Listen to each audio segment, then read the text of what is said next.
yang hadir di sini adalah yang memang gula, baik yang mulai screening gula maupun sudah positif penyakit gula, maka kita berbicara tentang kelainan mata yang disebabkan oleh sakit gula, ya, atau kita kenal dengan retinopati diabetikum. Beberapa teman kita itu sudah ada yang mengalami itu karena dari gulanya yang sudah cukup lama atau gula yang tidak terkontrol. Dan apa atau retinopati diabetikum, terus bagaimana kita bisa mengetahuinya, bagaimana kita bisa mencegahnya, kita bahas pelan-pelan. Nanti kalau ada yang mau bertanya silakan, kalau mau disimpan dulu dipertanyakan dulu ya silakan. Tapi lebih bagus bertanya langsung biar teman-teman yang lain juga ikut mendengarkan. Itu ya. Oke, baik, kita langsung saja. Apa toh retinopati diabetikum itu? Ya.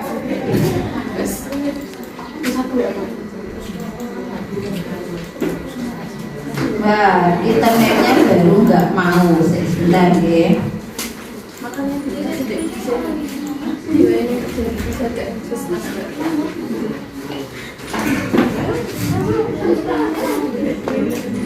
Retinopati diabetikum adalah gangguan pada mata yang terjadi pada penderita.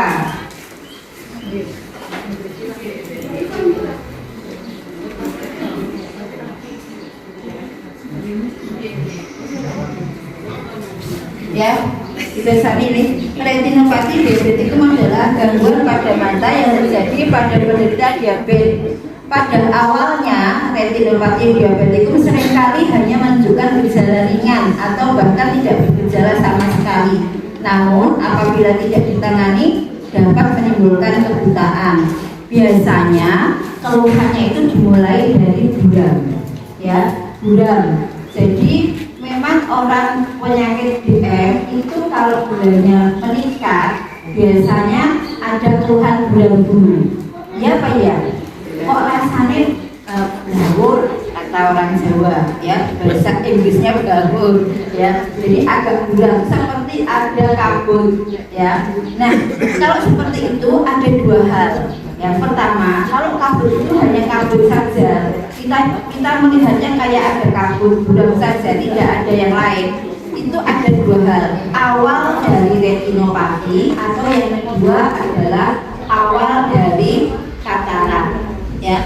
Karena apa? Karena orang dengan sakit gula itu biasanya menimbulkan kataraknya lebih dini, lebih cepat dibandingkan orang normal. Kalau orang normal misalkan baru 55 atau 60 tahun baru mulai muncul katarak, namanya katarak senilis. Katarak itu apa? Katarak itu keluhnya kornea, ya, keluhan. Tapi kalau retinopati namanya retina itu kerusakan pada retina. Nah nanti kalau sudah mulai agak buram itu ada bayangan seperti benang yang berjalan begitu, atau seperti bercak kecil-kecil berjalan, nggak diem. Jadi kita diem aja dia kayak berjalan. Wah apa tuh? Diputer-puter orang hilang, diputer-puter kayak hilang. Ada beberapa yang berbeda. Ada seperti benang berjalan, ada hanya bercak berjalan, ada juga seperti warna gumpalan hitam kecil yang ada di mata yang berjalan. Nah, kalau itu kita sebut dengan floaters, FLOATERS, floaters itu adalah bercak yang disebabkan karena retina. Jadi kalau mata itu kan ada mata, ada pupil, kemudian kornea warna hitam iris mata, kemudian di dalamnya bagian paling akhir dari mata itu berdiri bagian ini adalah namanya retina. Retina itu yang menangkap cahaya kita. Apabila kita melihat ada cahaya ditangkap oleh retina. Retina itu mempunyai dua hal, ya, dua sel. Bisa menerangkan bahwa punya ada dua sel untuk menangkap cahaya dan memberikan gambaran cahaya itu apa? Oh, cahaya itu manusia, oh itu binatang, itu dari retina. Nah itulah bagian dari akhir ya. Ini buletan ini adalah yang di sini mata, bagian akhir itu namanya retina di sini. Dan ini terjadi kerusakan. Biasanya mulai lepas kecil-kecilan. Lepasnya bagian retina itu tadi yang kita sebut sebagai floaters atau retinopati diabetikum. Apakah sudah ada blog di teman itu? Ada 2 atau 3, belum banyak dan jangan banyak ya.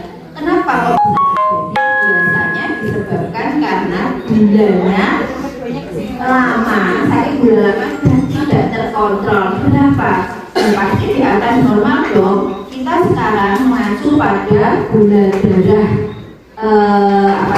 gula darah 2 jam setelah makan itu di atas 180 itu sudah kita anggap tidak normal. Normalnya 180 ke bawah 2 jamnya. Kalau puasanya sampai 126, kalau BCS 125, bahkan 115 kalau kita. Tapi kita 125 itu dikatakan di bawah itu masih dianggap normal.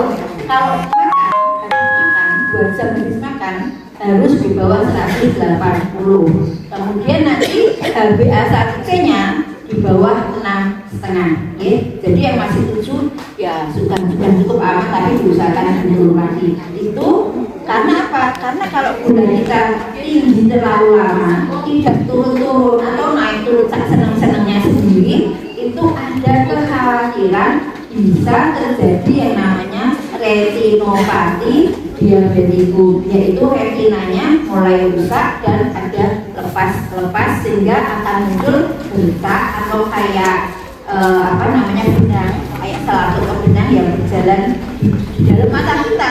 Ini nggak bisa kita tes ya hilang. Nanti kalau itu sudah kemudian berlanjut lagi akan merusak saraf mata. Itu yang bisa misalkan kemarin ada satu lagi teman kita yang kena saraf matanya.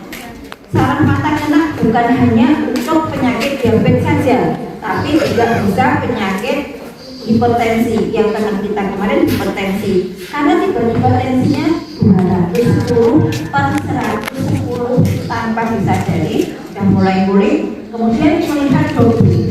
Apakah orang dengan gula bisa melihat double? Bisa, namanya diplopia. Jadi melihat gula ini sih jadi sebenarnya jadi loro. Melihatnya loro, kok loro? Di tengah kok jadi loro? Kalau ada begitu, kalau melihat jalan kok itu hati-hati. Ada 2 hal. Apakah gulanya tinggi? Apakah tekanan darahnya tinggi? Apa bisa naik selama sebulan ini baik? Karena kemarin ada teman kita juga, dia punya hipertensi, datang habis kerja dari kantor dia datang, Bu, ini tensi gimana kantor? Oh lihatnya double ya, kapan Pak? Dari pagi, kalau orang nggak bisa datang. Ya udah langsung saya kemana? Ke spesialis penyakit jantung, karena kemungkinannya gula atau tekanan darahnya tinggi. Ternyata di sini tekanan darahnya sudah 180 per 100, gulanya 369. Berarti pada saat kerjaan tensinya bisa lebih dari itu. Tensi yang tinggi sekali dari itu ini bisa mengakibatkan namanya diplopia. Nanti akan dirujuk ke spesialis mata. Jadi koordinasi dari spesialis mata itu bisa dilihat dari penyakit dalam dirujuk ke mata, dari rumah sakit dari mata dirujuk ke saraf. Jadi 3 dokter ini yang akan menangani. Ternyata hasil dari spesialis saraf ada gangguan pada saraf mata yang disebabkan karena hipertensinya dan gulanya yang tinggi tidak terkontrol. Cek boleh buat asih gula. Mulai saiki tak hati-hati ora mak apa-apa, poso mak minum air putih tok pil. Sok ben hasil gulanya apik. Yo apik, tapi cek boleh buat asih hasil apik. Wis lah aku jajan iki, jajan kae, jajan kuwi. Kan sak senengnya lagi. Nah, itu akan ketahuan dengan pemeriksaan HbA1c. Dan jadinya 11 dokter. Ya aku ngecek nih 120, kok jadinya 11 kenapa? Ya nipu nih, maksudnya nipu diri sendiri ya. Kenapa? Karena pada saat mau cek hati-hati banget, hasilnya bagus, tapi di luar itu makanya. Nah itu, jadi kita tolong besok kita cek HbA1c-nya berapa, karena itulah yang bicara jujur, bukan HbA1c-nya, okay? Tapi ternyata kemarin teman-teman yang ada kloter kemarin, kloter 1 itu sudah cek Bapak Ibu, karena mereka ternyata sudah 6 bulanan dan cek, hasilnya banyak yang 7, maksimal 8, tapi ada yang 11 sih, tetap selalu ada yang begitu. Tapi saya nggak akan berhenti untuk ngobrol begini, biar hati-hati nih. Nah, balik lagi ke laptop yang dikatakan retinopati diabetikum, itu bisa siapapun yang punya punya penyakit gula maupun DM seperti itu. Nah, kalau Pak Mursid itu sarafnya ya Bu, ya saraf mata. Jadi beliau punya DM sama hipertensi ya. Nah, ada 2. Tapi alhamdulillah sudah ada perkembangan baik nggih. Ya. Tetap rutin kontrol, Pak Mursid yang kemarin Bu kita juga pernah cerita ya di depan kita. Nah itu beliau adalah sebetulnya gulanya terjaga loh ya, tensinya ya kadang memang naik turun, tapi gulanya biasanya beliau terjaga. Ya HbA1c-nya juga nggak tinggi banget. Artinya apa? Artinya yang nggak tinggi biasa bisa kena gitu loh. Berarti kita harus menjaga agar benar-benar membaik dan tidak kena yang namanya retinopati diabetikum maupun gangguan saraf mata. Bapak Ibu, teman kita yang kena saraf mata itu sekarang beliau nggak bisa lirik ke kanan, nggak bisa lirik ke kiri. Bagian mata kirinya itu nggak bisa lirik ke kiri. Jadi gini aja, lirik dia bisa lirik, tapi ininya nggak ke kiri, nggak bergerak. Kemudian yang bapak-bapak itu yang propia itu masih bagus, cuma kadang-kadang matanya itu agak dia bergerak sendiri kan gitu, kayak bergerak sendiri sesek gitu, dia diem, dia merasa nggak ngapa-ngapain berdiam gitu, tapi tiba-tiba dia seperti bergerak gitu, kita lihat. Nah itu berarti ada gangguan sarafnya, jadi kita tetap waspada gitu ya. Terus nah penyebabnya apa? Ya sudah ada yang dipanggil. Oh iya, kok masih sudah dipanggil ya. Oke. Retinopati diabetikum penyebabnya apa? Mana ini?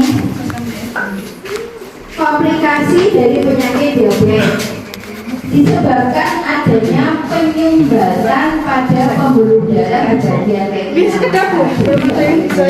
Yang kemarin saya selalu ngatur, kalau kolesterol kita tinggi, gula darah kita tinggi, itu kan seperti pipa dan kita pom yang dimasukkan ke dalam pipa air yang bening itu, apa yang terjadi? Pipanya akan penuh dengan kotoran dinding-dindingnya kan. Tepung yang kita masukkan ke dalam pipa air yang jernih itu kan akan nempel semua di dinding pipa, sama dengan darah pembuluh darah kita. Kalau pembuluh darah kita itu darahnya bersih, maka pembuluh darah kita itu darahnya akan ngalir. Tapi kalau darah yang bersih tadi ditambahkan tepung itu apa? Tepung itu ya gula yang tinggi, kolesterol yang tinggi, trigliserid yang tinggi, asam urat yang tinggi, bolak-balik tak matur itu. Itu kan berarti dindingnya kan tepung atau kerak-keraknya itu yang kita sebut dengan plak, ya kan? Nanti akhirnya airnya atau darahnya tidak bisa lancar. Kalau tepungnya itu semakin banyak, semakin sempit enggak? Pembuluh darahnya semakin sempit. Kalau semakin sempit terjadi penyumbatan. Nah penyumbatan kan bisa terjadi di mana-mana. Kalau kemarin kita selalu ngomong penyumbatannya terjadi di jantung, terjadi arteri koronaria, sakit jantung koroner atau angin duduk, ya, angin duduk, badai duduk, badai duduk, angin duduk, ya. Itu kan kemarin kita ngomong soal itulah. Sekarang sumbatan, kalau sumbatan itu terjadi di jantung, maka terjadi penyempitan pembuluh darah jantung. Jantungnya nggak bergerak alias anfal, kena serangan jantung atau angin duduk. Kalau penyempitannya di otak, terjadi kepleh separuh, tangan kanan, tangan kiri misalkan nggak bisa gerak, itu karena ada penyumbatan di otak. Dari mana? Ya dari pembuluh darah yang penuh dengan kolesterol dan lain-lain tadi. Kalau penyumbatannya ada di bagian mata, maka aliran darah mata yang harusnya mendapatkan makanan dari aliran darah nggak dapat, sehingga terjadi kerusakan di dalam dinding-dinding mata tadi, retina. Kalau nggak dapat makanan, layu, tidak tumbuh berkembang, dia layu. Wes layu, go on, apa? Is dead, wassalam. Maka lepas retinanya, sehingga terjadi retinopati diabetikum karena retinanya lepas yang tadi dibilang ada bercak-bercak di mata. Itu berarti sudah ada sumbatan. Di mana? Pembuluh darah mata. Kalau sumbatannya ini pompa nanti untuk apa namanya nyedot apa kalau gigi tuh ada gigi ya westo ya. Jadi kalau sumbatannya di pembuluh darah ginjal, apa yang terjadi? Terjadi dus itu ya Pak ya. Jadi kalau sumbatannya di pembuluh darah di ginjal, apa yang terjadi? Ada kerusakan di ginjal sehingga kreatininnya naik, atau terjadi kerusakan di ginjal yang paling pertama kelihatan adalah apa? Mikroalbuminuria. Dicek semua itu, dicek semua hari ini, kita cek semua. Nah, jadi sumbatan itu bisa terjadi di mana-mana. Satu, pelan-pelan. Iya mas, nggak apa-apa, pelan-pelan. C. Ya. Kalau sarafnya kenapa macam-macam memang. Kalau beliau ini memang bergoyang. Jadi kalau melihat itu vertigo jadinya. Kalau dibuka matanya vertigo. Nah makanya itu memang karena diabetesnya sama karena hipertensinya. Jadi banyak hal. Kemudian kena katarak juga. Pos operasi katarak juga beliau. Ya.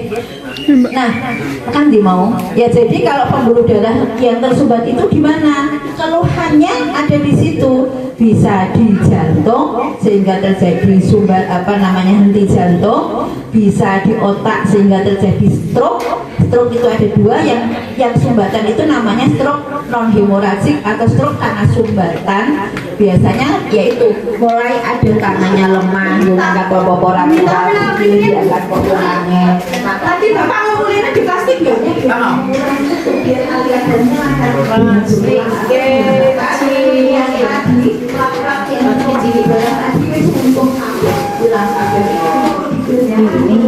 Bentukkan semua, lemak-lemak yang di badan kita juga diusahakan bisa keluar. Tadi dipastikan nggak bisa olahraganya adalah tapi tidak 30 menit lagi, 45 menit, 30 menit untuk mengambil gula darah kita. Selebihnya setelah 30 menit sampai 15 menit kita bisa menggunakan itu mengurangi kolesterol. Gitu ya. Jadi kembali lagi, retina adalah ya tadi yang saya sebutkan, agar dapat berfungsi dengan baik. Retina butuh pasokan darah dari pembuluh darah, tapi kalau tidak ada kok terjadi kerusakan juga tadi ya. Sampai sini ada pertanyaan dulu Bapak Ibu. Nanti ditanyain Mbak dulu Bu. Saya dulu, tapi paham nggak ini saya bercerita? Paham ya, bercerita itu paham. Pak Dwi? Paham kita. Masih saya kemarin darah itu yang terus titik kamu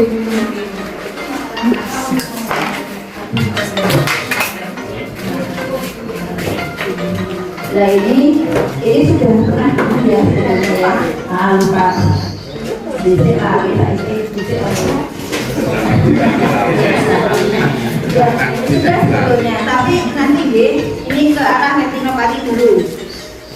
Ya daripada nanti ya pertanyaan. Jadi memang salah satu yang kita cek adalah mikroalbuminuri. Nanti paling bawah pipis kita hari ini dilakukan pemeriksaan pipis itu untuk mengetahui apakah ada mikroalbuminuri atau tidak. Mikroalbuminuri itu normalnya di bawah 20 kalau tidak salah ya.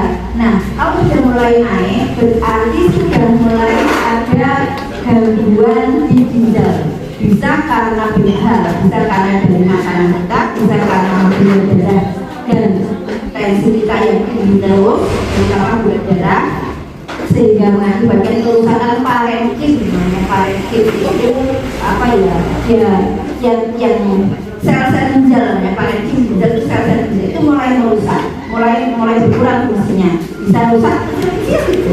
Nah, karena ada kerusakan, maka protein, tahu ya, protein yang paling kecil dari protein itu adalah albumin.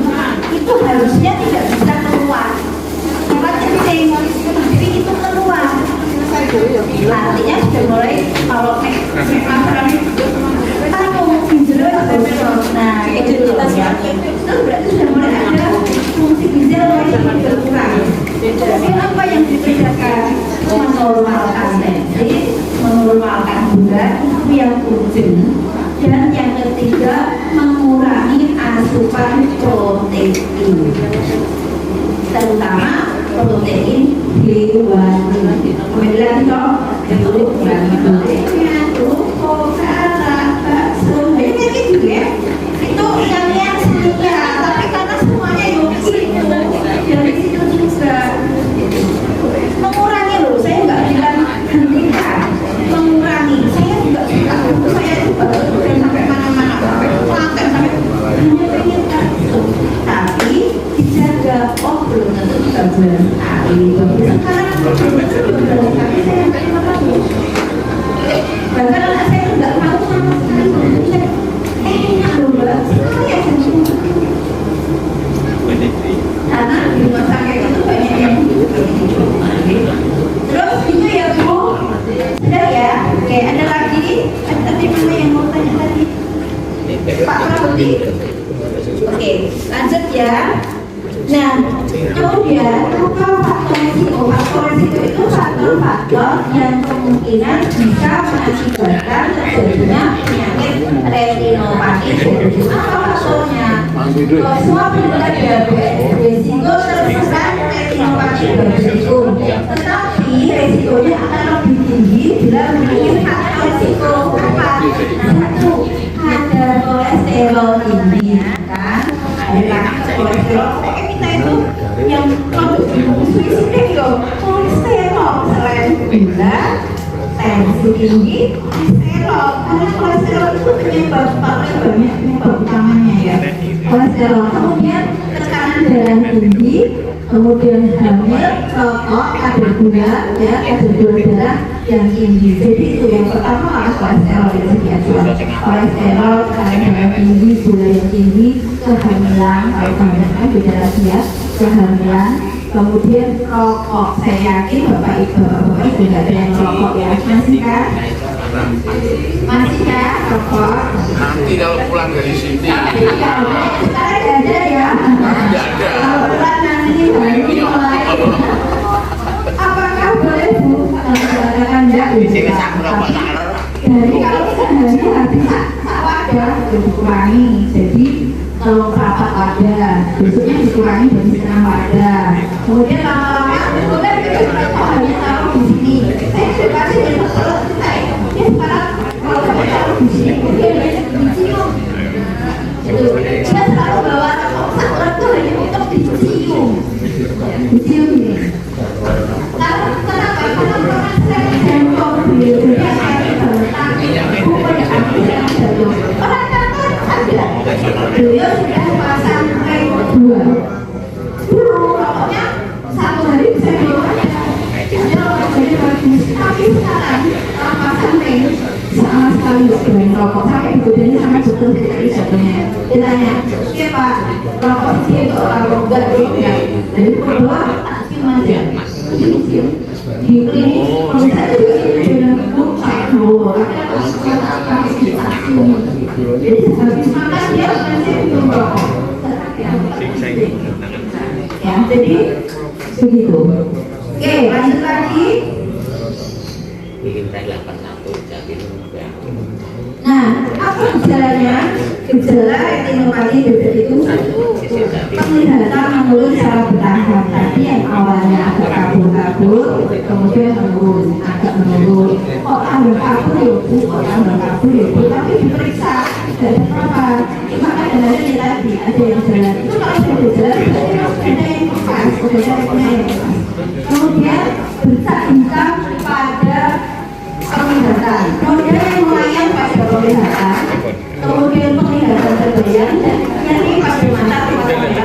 Makanya ini tenang. Ada pasien berpenelpon.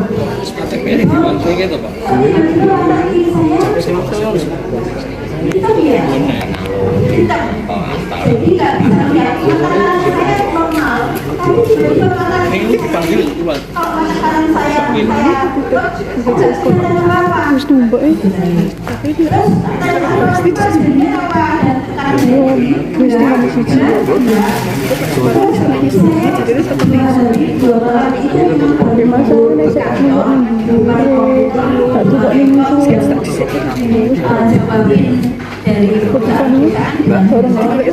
kesupen gondan nunggu kartu KTP. Kalau urin ini bisa jangan juga. Ternyata dia di KTP. KTP sama BPJS. Sebagai rumah sakit kasih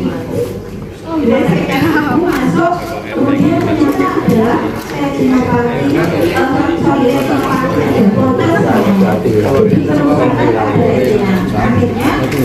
awalnya adalah suntik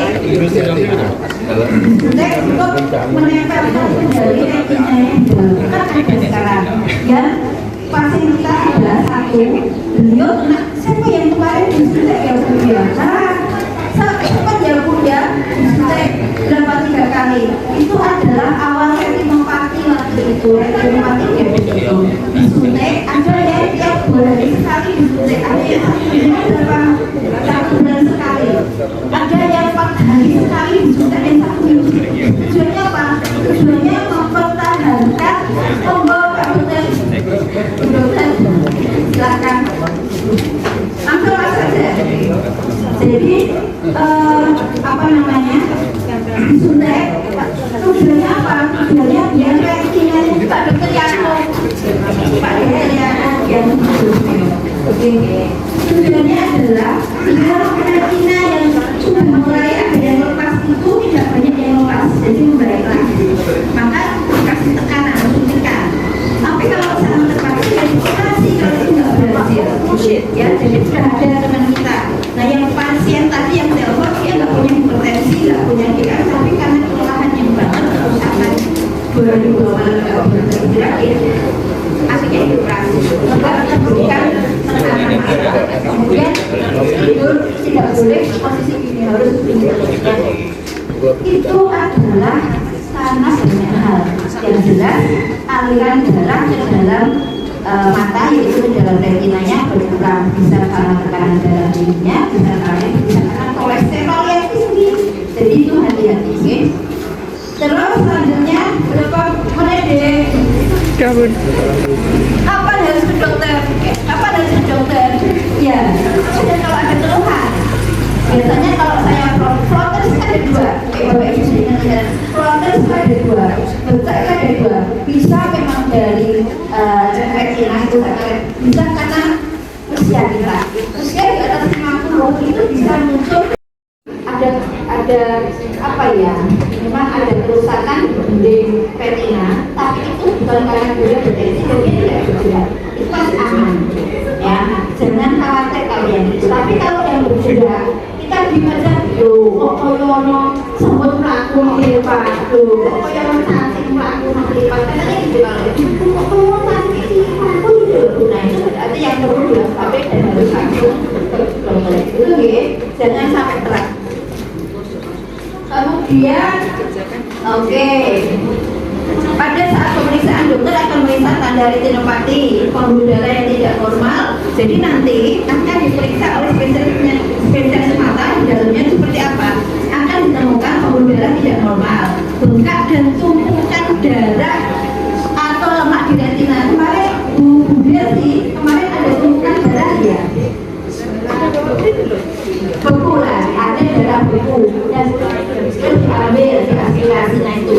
Ada kenapa kok bisa begitu? Tekanan darah yang tinggi bisa pecah pembuluh darahnya di area mata sehingga terjadi bekuan darah itu, oke? Jadi banyak hal. Kemudian ada pertumbuhan pembuluh darah baru di jaringan parut, terlepasnya retina dan kelainan di saraf mata. Yang terakhir ini yang akan kita diperbaiki. Terus ada lagi, yuk, kemudian juga pengobatan nanti dokternya, komunikasi banyak ya. Nah, tapi komunikasinya apa? Abrasio retina itu lepasnya semua retina yang ada di mata. Kalau lepas berarti apa? Lepas ya. Kemudian yang kedua apa? Glukoma. Apakah glukoma itu tekanan matanya tinggi, normalnya di bawah 15. Kalau ini sudah di atas 15, makanya saya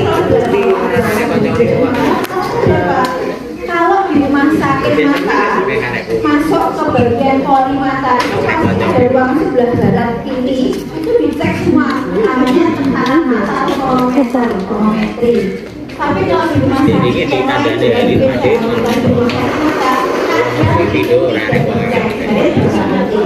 lain ya, jadi makanya saya selalu menyarankan kalau mata saya tunjuknya ke spesialis mata yang di rumah sakit mata karena dia ada kita tahu yang namanya itu ya. Nah, kalau terjadi glaukoma atau kelainan mata ini biasanya kabur, tapi rasanya itu terus menerus tidak berubah. Atau kadang-kadang orang tidak merasakan sakit itu, tapi kabur yang terus-terusan, meskipun berat-beratnya normal. Ingat, kabur, kemudian kadang-kadang muncul kalau kita sholat sujud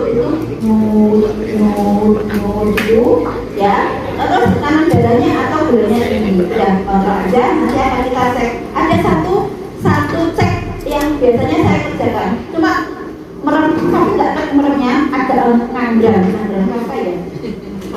Merem kayak merem sedikit gitu ya, nggak gitu, sedikit ya. Terus kemudian saya akan menekan.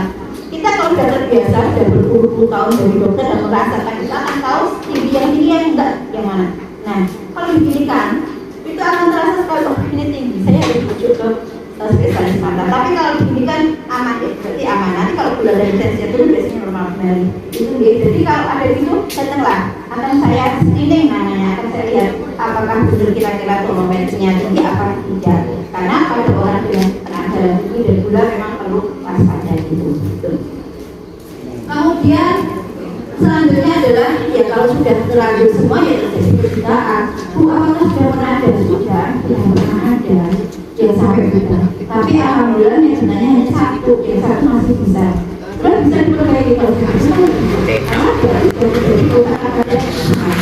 Ya, jadi kenapa diaturkan pada panjenengan bukan untuk menakuti, tidak pernah ingin menakuti, tapi untuk waspada dini kita semakin hari-hari dan membuat gula darah kita menurun atau kalau bisa normal, gitu ya.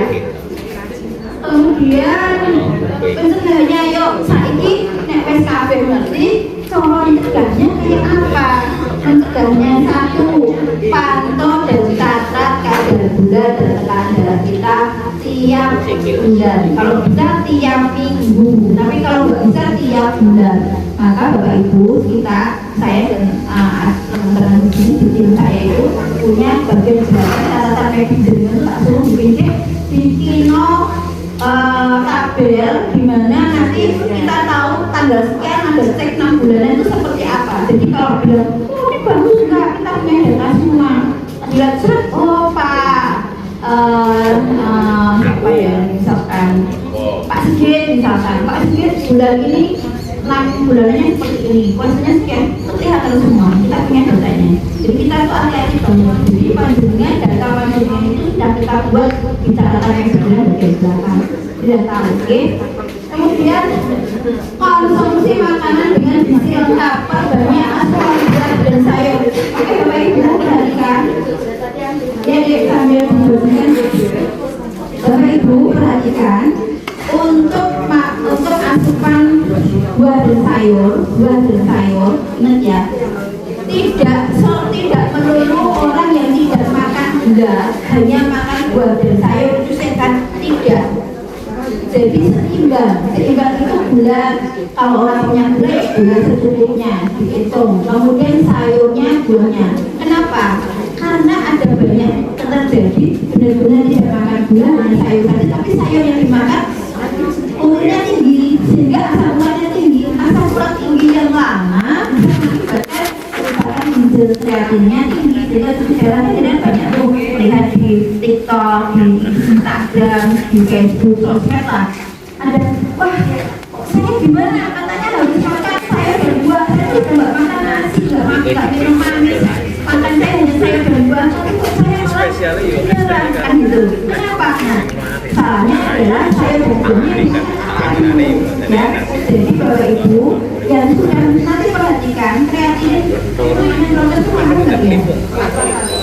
Nggak beli ada beli komanya itu. Minum dulu. Nanti lari Pak. Jadi kalau sampai nanti hasil kreatinnya ada naiknya sedikit saja, yang perlu diwaspadai yang tidak boleh atau tidak digunakan adalah protein yang tinggi protein, yaitu daging merah. Daging merah dikurangkan. Kemudian yang kedua sayurnya apa? Sayur yang benar-benar harus digunakan adalah semut, brokoli, kol, tombakul, bayam, kangkung, ya itu kedelai itu termasuk togenya, termasuk kedelainya, itu digunakan aja ya. Kalau kreatinnya mulai diwaspadai dulu ya.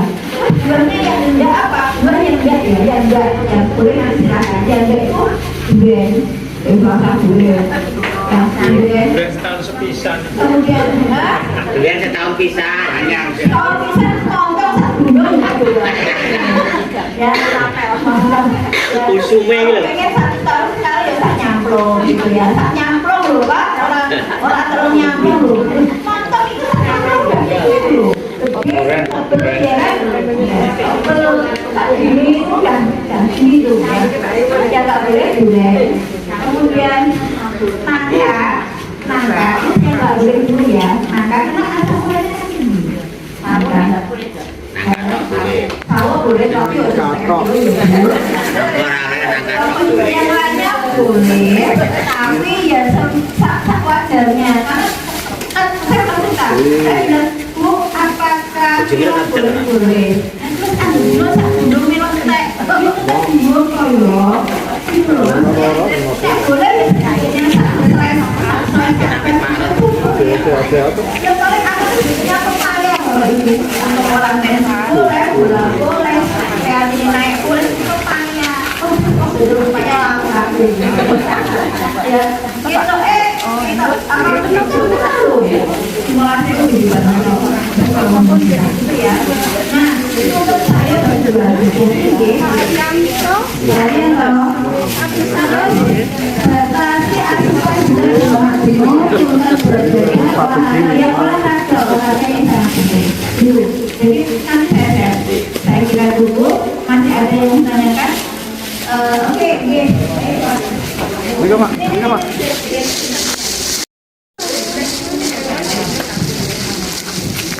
kasih.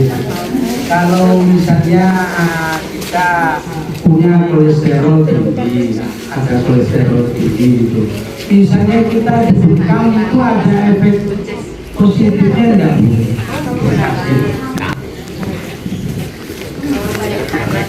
Pertanyaan yang sangat bagus karena sekarang baru banyak orang tren bekam, tren orang terus langsung belajar bekam, belajar pasku. Apakah boleh bekam? Kalau saya, bekam itu kan di kop, kemudian ada ditutup ya, keluar darah.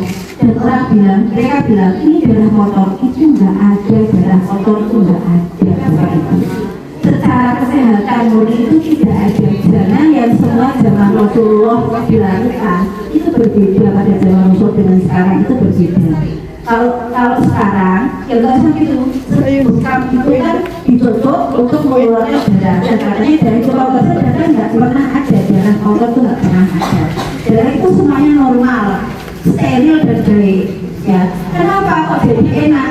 Ya karena pada saat ditutup itu ada bagian saraf-saraf, simbol sarafnya yang kena tusukan. Itu sama dengan tusuk jarum, sama dengan akupuntur, sama dengan kita pijit surat ini. Itu kan bagian titik-titik saraf itu ada yang kena. Jadi begitu itu enak. Kemudian di akupuntur atau krok itu sebetulnya mulai sampai bisa berdino, sampai nanti ya. Krok itu krok seret itu sebetulnya ada titik-titik simbol saraf kita yang memang membuat kaku badan kita itu terkena, sehingga bisa relaksasi bisa. Bekam, saya apakah ibu merekomendasikan? Saya tidak pernah merekomendasikan bekam. Bukan karena saya tidak suka, tidak, tapi satu, pada saat diambil dicocok darahnya kemudian keluar, itu darah kita sudah banyak yang keluar. Bahkan saya punya pasien bajunya tinggal 6 karena rajin bekam. Dan malah harus masuk rumah sakit ditambusi. Yang kedua, andai kata tusukannya itu jarumnya tidak steril, banyak penyakit yang bisa menularkan, hepatitis B, hepatitis C, AIDS. Sekarang banyak banget di Indonesia itu peningkatan AIDS itu berlipat-lipat ganda, peningkatan hepatitis B itu berlipat-lipat ganda. Sehingga saya tidak pernah itu. Apakah disterilkan? Apakah benar mensterilkan itu dengan alat steril? Mereka hanya dicek dengan alkohol saja. Kan emang? Atau kalau boleh, yang namanya mau memang harus suka, jarumnya ganti. Karena kita orang medis semuanya itu satu kali pakai. Buang. Dibuang dan tidak disebarkan tempat. Kita ada satu yang warnanya kuning itu terbuang. Nanti ada PT arah yang ngambil sendiri untuk membuang tempatnya sana di Jogja, di Batam dan Jogja di Batam. Ada sendiri. Kalau di sini ada bekal, bahkan pernah dari dinas itu menemukan di tempat sampah itu banyak kapas penuh darah. Diselidiki ternyata di area timur dapatnya. Harjo mau Pak? Ya, itu bukan bekam. Jadi kita tolong bukan bekam. Saya tidak merekomendasikan, tapi kalau sangat ingin ya silakan. Tapi ingat jarum harus steril yang pertama, yang kedua jangan tiap bulan, setiap bulan. Kalau pas benar-benar benar, karena kita menemukan pasien yang berfitnah karena saya suka. Dan bahkan ada satu lagi yang namanya pasku. Saya benar-benar tidak memperbolehkan bahkan. Karena apa? Pasku itu dipotong pembuluh darah sininya, airnya darahnya mengalir, tujuannya katanya untuk mengurangi darah kotor. Nggak ada darah kotor, nggak ada darah kotor. Terserah kembali ke diri sendiri. Saya tidak pernah merekomendasikan baik itu bekam maupun pasku. Mohon maaf kalau nanti ada yang mendengarkan YouTube saya ya. Itu tadi ada beberapa alasan. 1, habis 2, sterilitas, 3, pasien yang habis divaksin malah masuk UGD, operasi masuk ICU. Karena apa? Karena dibuka, kalau baru bukanya darahnya keluar semua, orangnya pingsan masuk UGD, harus dijahit dan menjahit pasal-pasalnya itu habis sama operasi, mengambil dokter bedah khusus namanya bedah kardiovaskuler masuk ICU. Itu ya, jadi itu pernah terjadi dan sudah terjadi, maka saya bisa mengira itu dia. Nah, nanti kembali lagi ke masing-masing kiai gimana. Kalau saya perokan baik cukup perokan aja, tapi orang tak bendino kan kulitnya juga jadi rusak, pembuluh darahnya semakin melebar, banyak kuman yang bisa masuk Quran juga kita kalau jadi Quran tuh bisa punyalah kerok sendiri, jangan keroknya orang kerokan dipakai untuk orang banyak. No, karena kerokan itu meskipun itu kalau kita nggak tahu apakah yang di kerok kemarin kena hepatitis B, apakah hepatitis kita nggak tahu. Kalau saya biasanya nyimpan itu kerok sendiri. Pakai ini aja mbak. Pakai apa? Pakai minyak sayur saja. Benar ya? Jadi nanti kita belajar demi kesehatan kita dan kesehatan itu. Oke, saya kira cukup. Terima kasih waktunya. Semoga hasilnya nanti baik semua. Amin. Kita bahas masing-masing dari hasil pemeriksaan. Saya cukup. Terima kasih. Wassalamualaikum warahmatullahi wabarakatuh. Dokter Asri Ariati. Yes. Saya